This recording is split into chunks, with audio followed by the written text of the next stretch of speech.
Capítulo 17. Explode a tempestade. No dia seguinte, as trombetas soaram cedo no acampamento. Pouco depois, um único batedor foi visto correndo ao longo da trilha estreita. A certa distância, parou e saudou-os, perguntando se Thorin estava disposto a receber nova embaixada, já que havia novas notícias e as coisas tinham mudado.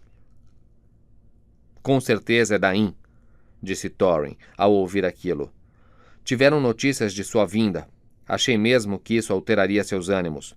Peça que venham em número pequeno e desarmados, e ouvirei, disse ele ao mensageiro.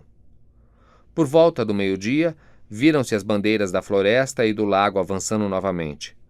Aproximava-se uma companhia de 20 homens. No início do caminho estreito, deitaram no chão espadas e lanças e vieram na direção do portão.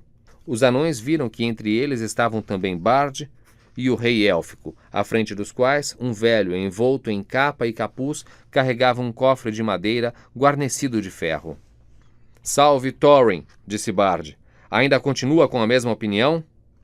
"Minha opinião não muda com o nascer e o pôr de alguns sóis", respondeu Thorin. "Vieram aqui para me fazer perguntas inúteis? A tropa élfica ainda não partiu, como ordenei. Até que isso aconteça, é em vão que vocês vêm até aqui negociar comigo. Então não existe nada pelo qual você cederia um pouco de seu ouro? Nada que você ou seus amigos tenham para me oferecer?" "E o que me diz da pedra Arquém de Traim?", disse ele. E no mesmo momento o velho abriu o cofre e ergueu a pedra. A luz irrompeu de sua mão clara e branca na manhã. Thorin ficou mudo de espanto e perplexidade. Ninguém falou por um longo tempo. Thorin, por fim, quebrou o silêncio e sua voz estava embargada pela ira. "Essa pedra foi de meu pai, e é minha", disse ele. "Por que eu deveria comprar o que é meu?" Mas a surpresa o dominava e ele acrescentou: "Mas como vocês encontraram a herança de minha casa?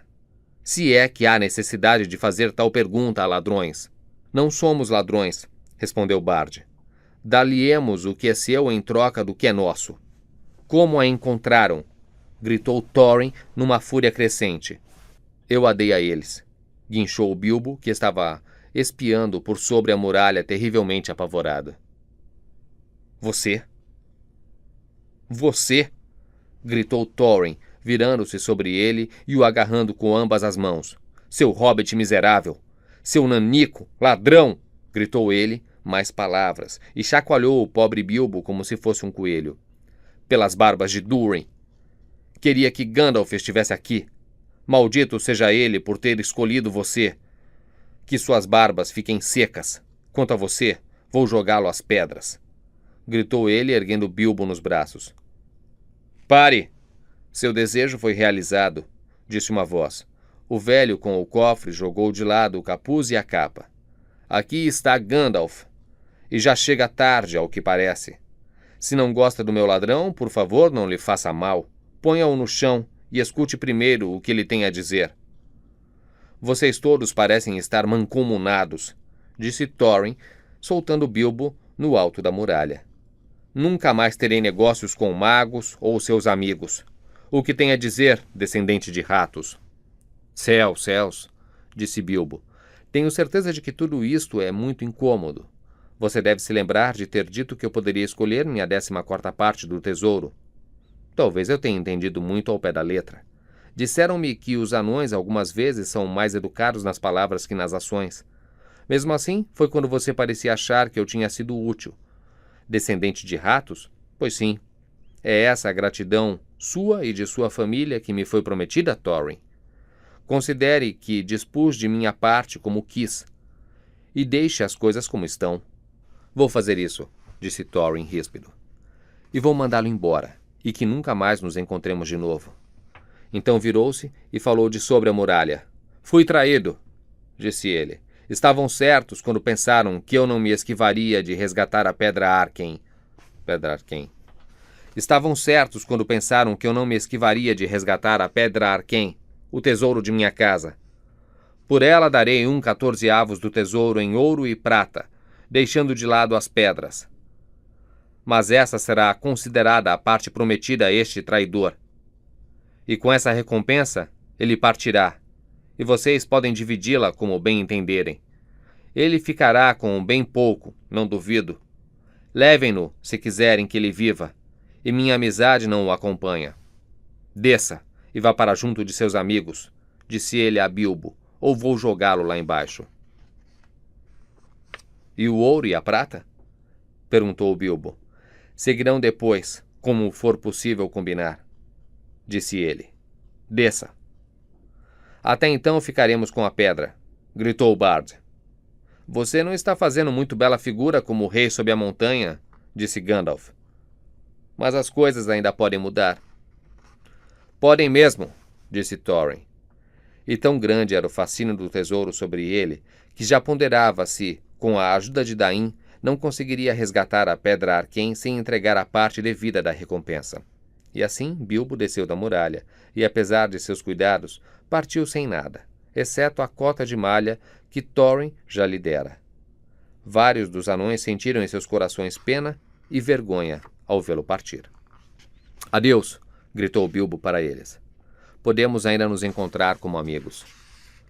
Fora daqui, gritou Thorin. Está usando uma armadura que foi feita pelo meu povo, e é boa demais para você. Não pode ser atravessada por flechas. Mas se não correr, vou espetar meus pés miseráveis. Então seja rápido. Não tão depressa, disse Bard. Dar-lhe-emos um prazo até amanhã. Ao meio-dia voltaremos para ver se você trouxe do tesouro a parte que deve ser trocada pela pedra. Se isso for feito sem traição, então partiremos e o exército élfico voltará para a floresta. Enquanto isso, passe bem. Dito isso, voltaram para o acampamento, mas Thorin enviou mensageiros por intermédio de Roak para dizer a Dain o que se passara e pedindo que viesse com pressa e cautela. Passaram-se aquele dia e a noite. No dia seguinte, o vento mudou para o oeste e o ar ficou escuro e pesado. Ainda era cedo quando se ouviu um grito no acampamento. Batedores vinham avisar que um exército de anões surgira pelo contraforte leste da montanha, e agora apressava-se na direção de Vale. Dain havia chegado, avançara durante a noite e assim encontrava-os antes do esperado. Cada um de seu povo vestia uma longa cota de malha de aço que descia até a altura dos joelhos, e tinha as pernas cobertas com calções de uma malha metálica fina e flexível, cuja feitura era um segredo possuído pelo povo de Dain. Os anões são extremamente fortes para sua altura, mas a maioria destes era forte até mesmo para anões. Em uma batalha empunhavam pesadas achas de 2 gumes, mas cada um também trazia ao cinto uma espada curta e larga e um escudo redondo pendurado nas costas. Tinham as barbas fendidas e presas aos cintos. Seus elmos eram de ferro eram também os sapatos, e seus rostos eram ferozes. Trombetas convocavam homens e elfos às armas. Logo podiam-se ver os anões subindo rapidamente pelo vale. Pararam entre o rio e o contraforte leste, mas alguns continuaram o caminho e, atravessando o rio, aproximaram-se do acampamento. Ali deitaram as armas e levantaram as mãos em sinal de paz. Bard foi encontrá-los, e com ele foi Bilbo. Fomos enviados por Dain, filho de Nain, disseram eles quando interrogados. Corremos ao encontro de nossos parentes na montanha uma vez que soubemos que o reino de antigamente foi restaurado. Mas quem são vocês que se postam na planície como inimigos diante de muralhas defendidas? Isso, é claro, na língua polida e antiquada de tais ocasiões, significava simplesmente: vocês não têm nada a fazer aqui.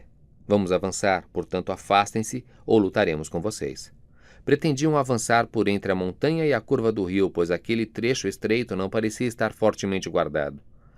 Bard, é claro, recusou-se a permitir que os anões fossem para a montanha. Estava determinado a esperar até que o ouro e a prata fossem trazidos em troca da Pedra Arquém, pois não acreditava que isso seria feito se a fortaleza fosse guarnecida por uma companhia tão grande e belicosa. Haviam trazido com eles um grande estoque de suprimentos, pois os anões conseguem carregar fardos muito pesados, e quase todos do povo de Dain, apesar da marcha rápida, levavam enormes mochilas nas costas além das armas. Resistiriam a um cerco por semanas, e, a essa altura, mais anões poderiam chegar, e depois mais ainda, pois Thorin tinha muitos parentes. Além disso, também poderiam reabrir e guardar algum outro portão, de modo que os sitiadores teriam de cercar toda a montanha, e não estavam em número suficiente para isso. Estes, na verdade, eram precisamente os seus planos, pois os corvos mensageiros haviam trabalhado muito entre Thorin e Dain. Mas, por enquanto, o caminho estava bloqueado. Então, depois de palavras, os anões mensageiros se retiraram, resmungando com suas barbas. Bard, então, mais uma vez enviou mensageiros até o portão, mas eles não encontraram nenhum ouro ou pagamento. Flechas foram desferidas e os mensageiros voltaram desalentados. No acampamento havia grande agitação, como se em preparação para a batalha, pois os anões de Daim estavam avançando ao longo da margem leste. Tolos, riu Bard. Virem desta forma embaixo do braço da montanha? Não entendem de guerra acima do chão. Não importa o que saibam sobre batalhas nas minas. Muitos de nossos arqueiros e lanceiros estão agora escondidos nas rochas sobre o flanco esquerdo deles. A malha dos anões pode ser boa, mas logo estarão em apuros. Vamos agora atacá-los pelos dois lados, antes que estejam completamente descansados. Mas o rei élfico disse: permanecerei aqui por muito tempo antes de começar esta guerra por ouro. Os anões não podem passar por nós, a não ser que assim desejemos. Nem fazer qualquer coisa sem que notemos. Vamos esperar que aconteça algo que traga a reconciliação. Nossa vantagem em número será suficiente se no final tivermos de chegar a uma batalha infeliz. Mas ele esqueceu de considerar os anões. A ideia de que a pedra Arquen estava em poder dos sitiadores fervilhava em seus pensamentos. Também adivinhavam a hesitação de Bard e seus amigos e resolveram atacar enquanto eles debatiam. De repente, sem qualquer sinal, avançavam silenciosamente para o ataque. Arcos uniam e flechas assobiavam. A batalha estava começando. Mas, de repente ainda, porém, a escuridão sobreveio com terrível rapidez. Uma nuvem negra cobriu o céu. Um trovão de inverno sobre o vento furioso ecoou pela montanha e um relâmpago acendeu-lhe o pico. E abaixo do trovão, outra escuridão podia ser vista avançando num rodamuinho. Mas não vinha com o vento, vinha do norte, como uma vasta nuvem de pássaros, tão densa que não se via nenhuma luz entre suas asas. "Parem!" gritou Gandalf, que apareceu de repente sozinho, com os braços erguidos, entre os anões que avançavam e as tropas à sua espera. "Parem!" gritou ele numa voz como o trovão, e seu cajado reluziu como um relâmpago. O terror caiu sobre todos vocês. Ai de nós! Veio mais depressa do que eu esperava. Os orques estão sobre vocês. Bolg, do norte, está vindo, ó Daim, cujo pai você matou em Moria. Nota. Bolg é filho de Azog. Fim da nota. Olhem, os morcegos estão sobre seu exército como um mar de gafanhotos. Vêm montados em lobos e trazem wargs consigo. Todos foram tomados de surpresa e perplexidade. Enquanto Gandalf falava, a escuridão crescia. Os anões detiveram-se e olharam para o céu. Os elfos gritavam em muitas vozes. "Venham!" chamou Gandalf. "Não há tempo para planejamentos. Que Daim, filho de Naim, venha depressa até nós." Assim começou uma batalha que ninguém esperava, chamada a Batalha dos Cinco Exércitos, e que foi extremamente terrível. De um lado estavam os orques e os lobos selvagens, e do outro estavam elfos, homens e anões. Foi assim que aconteceu. Desde a morte do grão-orque das Montanhas Sombrias, o ódio de sua raça pelos anões acendera-se novamente e transformara-se em fúria. Mensageiros haviam percorrido todas as suas cidades, colônias e fortalezas, pois agora estavam decididos a conquistar o domínio do norte. Haviam conseguido notícias de maneiras secretas e em todas as montanhas forjavam-se armas e armavam-se soldados. Então, marcharam e juntaram-se em colinas e vales, indo sempre por túneis ou sob a proteção da noite. Até que, ao redor e sob a grande montanha Gundabad do norte, onde ficava a sua capital, um vasto exército se reuniu pronto para varrer tempestade. Souberam então da morte de Smaug, e seus corações se alegraram. Apressaram-se noite após noite, através das montanhas, e assim chegaram do norte, de repente, quase nos calcanhares de Daim. Nem mesmo os corvos sabiam de sua vinda até eles surgirem nas terras fendidas que dividiam a montanha solitária das colinas. O quanto Gandalf sabia, não se pode dizer, mas ficou claro que ele não esperava aquele ataque repentino. Este é o plano que ele fez, reunido com o rei élfico e Bard, além de Daim, pois o Senhor dos Anões agora se juntara a eles. Os orques eram inimigos de todos e, com a sua chegada, todas as outras desavenças foram esquecidas. Sua única esperança era atrair os orques para dentro do vale, entre os braços da montanha. E eles mesmos deveriam guarnecer com homens os grandes contrafortes que davam para o sul e o leste. Ainda assim, seria perigoso se os orques estivessem em número suficiente para invadir a e, assim, atacá-los por trás e por cima. Mas não havia tempo para fazer qualquer outro plano ou para pedir socorro.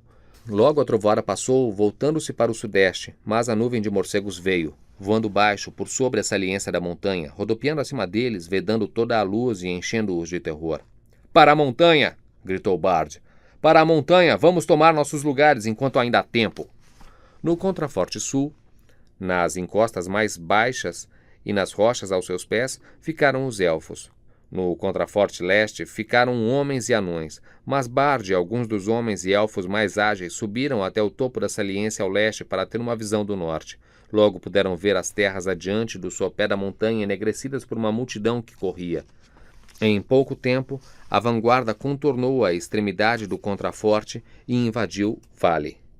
Eram os mais rápidos montadores de lobos e seus gritos e uivos já rasgavam o ar na distância. Alguns homens corajosos postavam-se enfileirados diante deles, num arremedo de resistência, e muitos caíram ali antes que o restante recuasse e fugisse para os dois lados. Como Gandalf esperava, o exército orc juntara-se atrás da vanguarda repelida, e agora derramava-se em ódio para dentro do vale, avançando impetuosamente entre os braços da montanha, procurando o inimigo.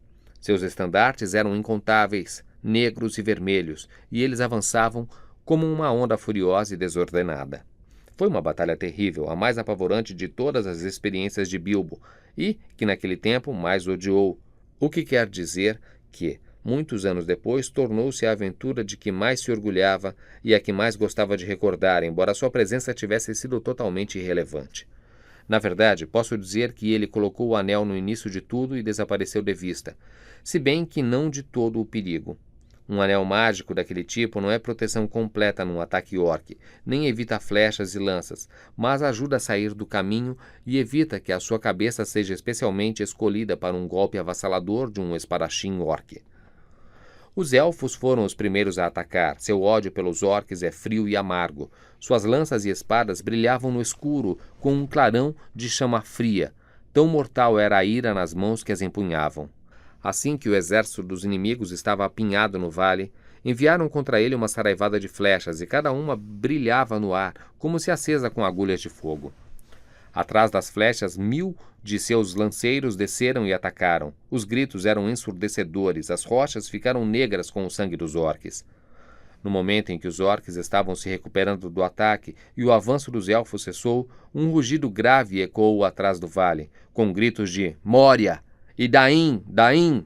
Os anões das colinas de ferro mergulhavam pelo outro lado, empunhando seus alviões, e com eles vinham os homens do lago com longas espadas.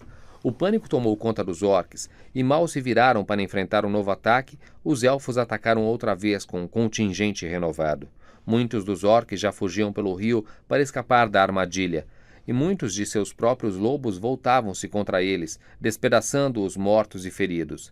A vitória parecia próxima quando um grito ecoou dos picos acima. Orcs haviam escalado a montanha pelo outro lado e muitos já estavam nas encostas sobre o portão. Outros desciam rapidamente, precipitadamente, sem dar atenção aos que caíam gritando de penhascos e precipícios, para atacar os contrafortes por cima. Cada contraforte podia ser atingido por trilhas que desciam da massa principal da montanha, ao centro, e os defensores estavam em número pequeno demais para barrar o caminho por muito tempo. Agora a vitória estava além de qualquer esperança. Tinham apenas estancado a primeira investida da Onda Negra. O dia avançava, os orcs juntavam-se de novo no vale. Ali, um voraz exército de wargs vinha com a guarda pessoal de Bolg. Orcs de enorme tamanho, com cimitarras de aço. Logo, uma escuridão verdadeira cobriu o céu tempestuoso, enquanto os grandes morcegos ainda rodopiavam ao redor das cabeças e orelhas de homens e elfos ou grudavam como vampiros nos caídos. Agora Bard lutava para defender o contraforte leste e, contudo, recuava aos poucos. Os senhores élficos estavam encurralados junto ao seu rei no braço sul, perto da guarita no Morro do Corvo. De repente ouviu-se um grande grito, e, do portão, veio um chamado de trombeta. Haviam esquecido Thorin. Parte da muralha, movida por alavancas, caiu no lago com um estrondo. O rei sob a montanha saltou à frente, e seus companheiros o seguiram. Capuz e capa haviam desaparecido, vestiam armaduras brilhantes, e uma luz vermelha flamejante em seus olhos. Na escuridão, O grande anão reluzia como ouro no fogo que se apaga. Rochas foram lançadas das alturas pelos orques, mas eles resistiram, desceram até os pés da cachoeira e avançaram para a batalha. Lobos e montadores caíam ou fugiam diante deles. Thorin desferia golpes poderosos com seu machado e nada parecia feri-lo. Aqui! Aqui! Elfos e homens! Aqui! Ó, meu povo! Gritou ele, e sua voz vibrava como uma trombeta no vale. Correndo sem se preocupar com a ordem, desceram todos os anões de Dain em sua ajuda. Desceram também muitos dos homens do lago, pois Bard não pôde impedi-los. E, do outro lado, vieram muitos lanceiros dos elfos. Mais uma vez os orques foram atacados no vale, e caíam aos montes até Vale ficar escura e horrenda com seus cadáveres. Os wargs foram dispersados e Thorin investiu contra a guarda pessoal de Bolg, mas não conseguiu romper suas fileiras. Atrás deles, em meio aos cadáveres dos orques, jaziam homens e muitos anões, além de muitos belos elfos que deveriam ter vivido alegremente ainda por muitas eras na floresta. E à medida que se aproximava da parte mais larga do vale, o ataque de Thorin ficava cada vez mais lento. Seu contingente era muito pequeno, seus flancos estavam desprotegidos. Logo, os atacantes foram atacados e acuados num grande círculo, enfrentando todos os lados, cercados em toda a volta por orques e lobos que voltavam ao ataque. A guarda pessoal de Bolg arremeteu contra eles, uivando, e avançou sobre suas fileiras como ondas sobre morros de areia. Seus amigos não podiam ajudá-los, pois o ataque da montanha recomeçou com força redobrada, e, dos dois lados, homens e elfos aos poucos estavam sendo derrubados. Tudo isso Bilbo contemplava com tristeza. Ele se posicionara no Morro do Corvo com os elfos, em parte porque havia mais chance de escapar daquele local e, em parte, com o lado mais Tuck de sua mente, porque, se ia enfrentar uma última resistência desesperada, preferia, levando tudo em conta, defender o rei élfico. Gandalf, também posso dizer, estava lá, sentado no chão, como se meditasse profundamente, preparando, acho eu, um último golpe de mágica antes do fim. E o fim não parecia muito distante. Não vai demorar muito, pensou Bilbo, para que os orques ganhem o portão e todos nós sejamos mortos ou acuados e capturados. Realmente é o bastante para fazer a gente chorar, depois de tudo por que passamos juntos.